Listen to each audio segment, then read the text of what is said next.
How to fix geometry dash not opening on iPhone iOS 17. Let's get started. Launch your settings app. The very first thing you want to do is check your internet connection if it is stable or not. Or also what you can do is switch your network. In the case you are using Wi-Fi, switch to cellular data. If you are using cellular data, switch to Wi-Fi. Now you can check whether your problem has been solved or not. Likewise, scroll down, head towards this option of general, scroll all the way down, click on shutdown.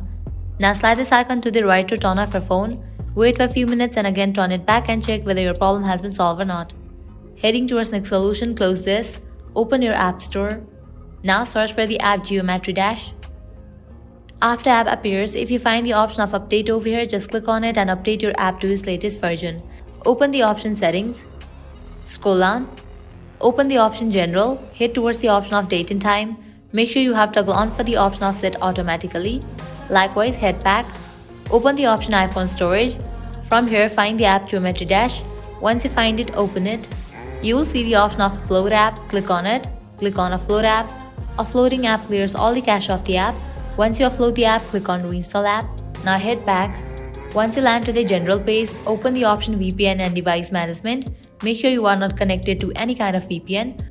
After you apply all these solutions, your problem will be fixed. So this is how you can fix Geometry Dash not opening on iPhone iOS 17.